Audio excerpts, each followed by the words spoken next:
प्रशासन की उदासीनता से परेशान एक किसान ने 3 दिनों के भीतर समस्या का समाधान नहीं होने पर एसडीओ कार्यालय के सामने परिवार सहित आत्मदाह करने की चेतावनी दी है। किसान का आरोप है कि कृषि मार्ग के निर्माण के कारण उसके खेत का प्राकृतिक जल निकासी मार्ग बाधित हो गया है, जिससे बारिश का पानी खेत में भर रहा है और फसलों को भारी नुकसान हो रहा है। जानकारी के अनुसार यवतमाल जिला प्रशासन ने प्रायोगिक स्तर पर वनी तहसील के खनन प्रभावित गांव में 5 पादन मार्गों का निर्माण कराया था। इनमें लाठी गांव में 2 मार्ग बनाए गए। लाठी उपनी पादन मार्ग के निर्माण के दौरान खेत गठ नंबर 21 के किसान देवीदास किशन लाड़े के खेत के पास प्राकृतिक जल निकासी का रास्ता बंद हो गया। किसान का कहना है कि इसके कारण वर्षा का पूरा पानी उनके खेत में जमा हो रहा है, जिससे खेती को भारी नुकसान उठाना पड़ रहा है। देवीदास लाड़े ने बताया कि उन्होंने इस संबंध में 16 अप्रैल 2026, 24 अप्रैल 2026 और 12 जून 2026 को लगातार लिखित आवेदन देकर प्राकृतिक जल निकासी मार्ग बहाल करने की मांग की थी। उनका आरोप है कि संबंधित अधिकारियों ने केवल आश्वासन दिए, लेकिन अब तक कोई ठोस कार्रवाई नहीं की गई। किसान के अनुसार जल निकासी के लिए पहले सीमेंट के पाइप लगाए गए थे, लेकिन बाद में तलाठी महेश दलाल के हस्तक्षेप से उन्हें हटा दिया गया। इसके बाद से बारिश का पानी सीधे उनके खेत में भर रहा है, जिससे फसलें लगातार प्रभावित हो रही है। उन्होंने यह भी कहा कि प्रशासन के लगातार चक्कर लगाने के बावजूद उनकी समस्या का समाधान नहीं किया गया, जिससे वे मानसिक रूप से भी परेशान हैं। देवीदास लाड़े ने प्रशासन को चेतावनी देते हुए कहा कि यदि 8 जुलाई तक प्राकृतिक जल निकासी मार्ग को पूर्ववत कर उनकी समस्या का समाधान नहीं किया गया तो वे उपविभागीय अधिकारी कार्यालय के सामने परिवार सहित आत्मदाह करेंगे। उन्होंने कहा कि ऐसी स्थिति में उत्पन्न होने वाली किसी भी अप्रिय घटना की पूरी जिम्मेदारी संबंधित प्रशासन की होगी। राष्ट्रीय राजमार्ग क्रमांक 44 से लगे वड़की गांव के सर्विस रोड की हालत बेहद खराब हो गई है। सड़क पर जगह जगह बड़े बड़े गड्ढे हो जाने से वाहन चालकों को आवागमन के दौरान भारी परेशानियों का सामना करना पड़ रहा है। बारिश के कारण इन गड्ढों में पानी भर जाने से दुर्घटनाओं की आशंका और बढ़ गई है। इस मार्ग से प्रतिदिन बड़ी संख्या में 2 पहिया, 4 पहिया तथा भारी वाहन गुजरते हैं। इसके बावजूद सर्विस रोड की मरम्मत की ओर राष्ट्रीय राजमार्ग विभाग का ध्यान नहीं है। स्थानीय नागरिकों का आरोप है कि लंबे समय से शिकायतों के बावजूद विभाग द्वारा सड़क की मरम्मत के लिए कोई ठोस कदम नहीं उठाया गया है। बरसात के मौसम में सड़क की स्थिति और भी गंभीर हो गई है। पानी से भरे गड्ढों के कारण वाहन चालकों को गड्ढों की गहराई का अंदाजा नहीं लग पाता, जिससे कभी भी बड़ा हादसा हो सकता है।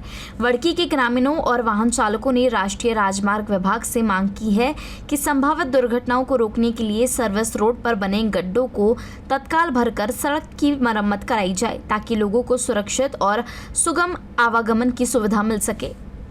देश जहां आज़ादी की 79वीं वर्षगांठ उत्साहपूर्वक मना रहा है, वहीं उमरखेड़ तहसील के पैनगंगा अभयारण्य क्षेत्र के बंदी बाग के ग्रामीण आज भी मूलभूत सुविधाओं से वंचित है। खराब सड़कें, जर्जर पुल, टपकती स्कूल इमारतें और एम्बुलेंस तक की आवाजाही बंद होने से ग्रामीणों में प्रशासन के प्रति गहरा आक्रोश है। उनका कहना है कि आज़ादी का वास्तविक लाभ अब तक हमारे गांव तक नहीं पहुंचा है। बहुजन मुक्ति पार्टी के नेता विधान केवटे ने हाल ही में बंदी भाग क्षेत्र का दौरा कर सोनदाबी, गाड़ी बोरी और थेरडी गांव का निरीक्षण किया तथा ग्रामीणों की समस्या सुनी। दौरे के दौरान सामने आया कि थेरडी से बोरी को जोड़ने वाला मुख्य मार्ग और पुल कई वर्षों से जर्जर स्थिति में है। पुल की हालत इतनी खराब हो चुकी है कि राज्य परिवहन बसों सहित निजी वाहनों का आवागमन पूरी तरह बंद हो गया है। इसका सबसे अधिक असर थेरडी स्थित प्राथमिक स्वास्थ्य केंद्र पर पड़ा है। आपातकालीन स्थिति में एम्बुलेंस भी गांव तक नहीं पहुंच पा रही है, जिससे मरीजों को भारी परेशानियों का सामना करना पड़ रहा है। बारिश के मौसम में ग्रामीणों को थेरडी और बोरी के बीच पैदल आवागमन करना पड़ रहा है। ढानकी और उमरखेड़ को जोड़ने वाला यह मार्ग विद्यार्थियों, किसानों, मजदूरों और महिलाओं के लिए जीवन रेखा माना जाता है, लेकिन वर्तमान में पूरी यातायात व्यवस्था प्रभावित हो गई है। शिक्षा व्यवस्था की स्थिति भी चिंताजनक बनी हुई है। बोरी स्थित जिला परिषद विद्यालय में 7 कक्षाओं के लिए केवल 2 शिक्षक कार्यरत है, जबकि थेरडी विद्यालय की 5 कक्षाओं की छत से बारिश का पानी टपक रहा है। इससे विद्यार्थियों की पढ़ाई गंभीर रूप से प्रभावित हो रही है। केवटे ने आरोप लगाया कि क्षेत्र का प्रतिनिधित्व करने वाले विधायक के लगातार 3 कार्यकाल के बावजूद बंदी भाग में सड़क जैसी बुनियादी सुविधा भी उपलब्ध नहीं कराई जा सकी। उन्होंने चेतावनी दी कि यदि जल्द ही सड़क, पुल और अन्य विकास कार्य शुरू नहीं किए गए तो संवैधानिक तरीके से बड़ा जन आंदोलन और महामोर्चा निकाला जाएगा। उन्होंने तहसील प्रशासन और उप विभागीय अधिकारी पर भी बंदी भाग की समस्याओं को लगातार अनदेखी करने का आरोप लगाया। पर्यावरण संरक्षण और हरित भविष्य के संकल्प को साकार करने के उद्देश्य से आनी तहसील के सुकली गांव में जन सहभागिता के माध्यम से वृक्षारोपण कार्यक्रम का आयोजन किया गया। इस अभियान में प्रशासनिक अधिकारियों, वर्तमान एवं पूर्व जनप्रतिनिधियों, महिलाओं, युवाओं तथा गणमान्य नागरिकों ने उत्साहपूर्वक भाग लेकर पर्यावरण संरक्षण का संदेश दिया। कार्यक्रम के दौरान वक्ताओं ने कहा कि बढ़ते प्रदूषण, जंगलों की कटाई और जलवायु परिवर्तन जैसी चुनौतियों के बीच वृक्षारोपण आज समय की सबसे बड़ी आवश्यकता बन गया है।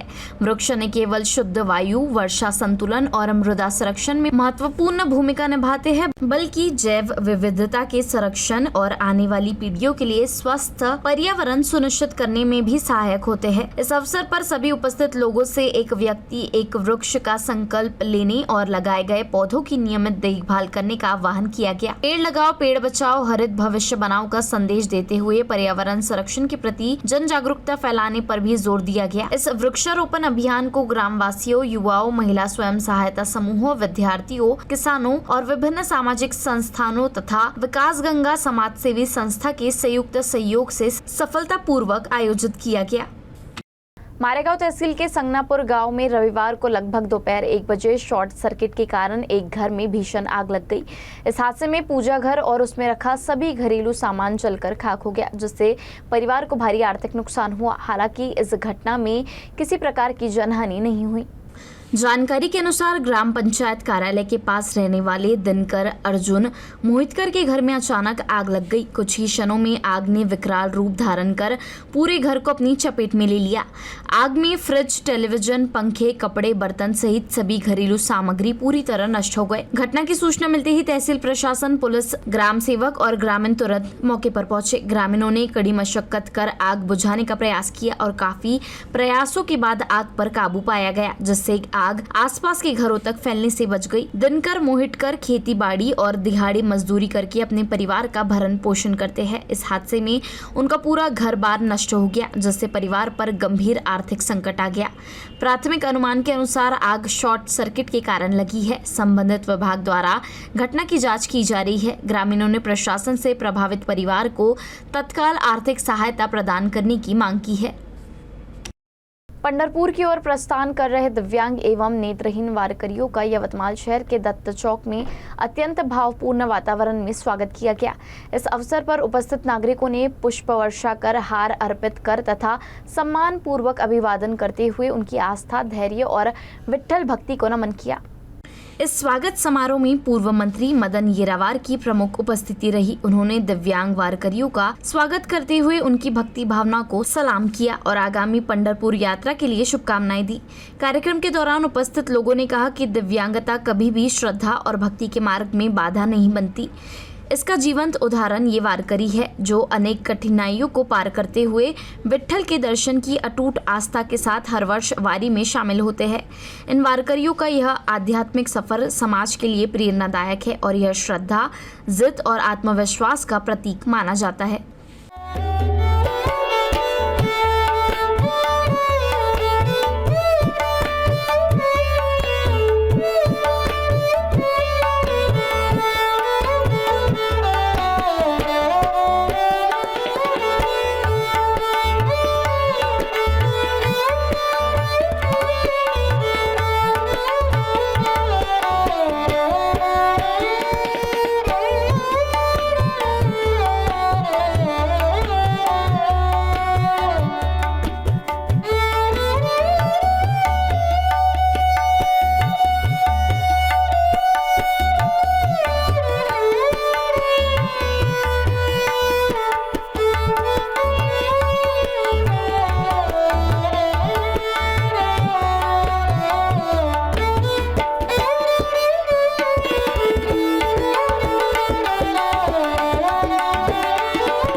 क्रीड़ा भारती साइकिलिंग ग्रुप की ओर से पंढरपुर साइकिल वारी का यवतमाल से प्रस्थान हुआ। इस अवसर पर साइकिल से पंढरपुर जाने वाले वारकरियों का मार्ग में विभिन्न स्थानों पर स्वागत किया गया। कार्यक्रम के दौरान काले लेआउट में पूर्व जिला परिषद सभापति देवानंद पवार ने साइकिल सवार वारकरियों का स्वागत कर उन्हें शुभकामनाएं दी। उन्होंने कहा कि यह यात्रा श्रद्धा और सामाजिक एकता का प्रतीक है। देवानंद पवार ने सभी साइकिल वारियों से अपील की कि वे श्री विट्ठल के चरणों में राज्य में अच्छी वर्षा, किसानों की समृद्धि तथा जनता के सुख समृद्ध जीवन के लिए प्रार्थना करें। साइकिल वारी के दौरान पूरे मार्ग में भक्तिमय वातावरण देखने को मिला और विभिन्न स्थानों पर श्रद्धालुओं ने वारकरियों का उत्साहपूर्वक स्वागत किया।